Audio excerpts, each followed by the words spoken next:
সম্মানিত বন্ধুরা, আমাদের দেশের অনেক ছেলে মেয়ে আছে বা অনেক ছেলে আছে, তারা কিন্তু অনেক টাকা পয়সার মালিক থাকার পরেও মা বাবাকে বৃদ্ধাশ্রমে রেখে আসে। তো চলুন না এই ছেলেটা কি বলে একটু শুনি। সৌদি আরবে আদালতে দুই ভাই ঝগড়া করছে। এক ভাই বলছে মাকে আমি রাখবো, আরেক ভাই বলছে না মাকে আমি রাখবো। দোনো ভাই ঝগড়া করছে মাকে ঘরে রাখার জন্য। এরপর এক ভাই মাকে নিয়ে চলে যাচ্ছে, আরেক ভাই মাটিতে গড়া দিতে দিতে অবস্থা খারাপ। সৌদি আরবে আদালত হয় মা বাবাকে ঘরে রাখার জন্য, আর আমাদের দেশে আদালত হয় মা বাবাকে ঘর থেকে বের করার জন্য। ঠিক কিনা যুবক, তোমাকে বলছি, তোমার বন্ধু তোমার আপন নয়, তোমার বউ তোমার আপন নয়, তোমার শ্বশুর শাশুড়ি তোমার আপন নয়। এই পৃথিবীর বুকে আপন হলো তোমার মা এবং তোমার বাবা। ছেলে বিদেশ থেকে এসেছে, এসে শ্বশুর বাড়িতে গিয়েছে, তারা তাকে উল্টা পাল্টা বুঝিয়েছে। এখন বাড়িতে এসে সে বলছে মা তুমি আমার টাকায় খাও, আমার ঘরে থাকো, আবার আমার বউকে পিটাও।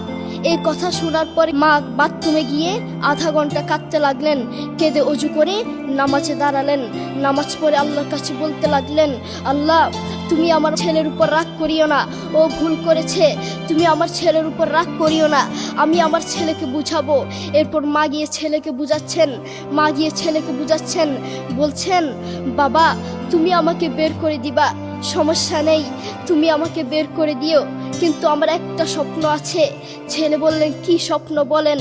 মা বললেন তুমি বাজারে গিয়ে একটা পাকা আম নিয়ে আসবা, এসে তোমার বুকের উপর রাখবা, সকালে উঠে ওটা আমি খাবো।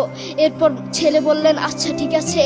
ছেলে বাজারে গিয়ে একটা পাকা আম নিয়ে আসলো, এসে বুকের উপরে রাখলো।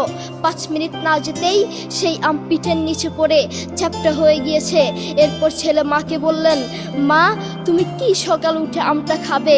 ওটা 5 মিনিট না যেতেই পিঠের নিচে পড়ে চ্যাপ্টা হয়ে গিয়েছে। এরপর মা চোখের পানি ছেড়ে বলল বাবা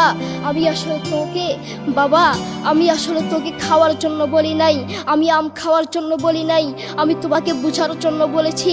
তুমি আজ একটা রাত এই আমটা রাখতে পারো নাই, আমটা বুকের উপর রাখতে পারো নাই, আর আমি সেই তোমার দুঃখিনী মা যে 1 বছর 2 বছর নয় 3 বছর নয় পাক্কা 5টা বছর এভাবে তোমাকে রেখেছি।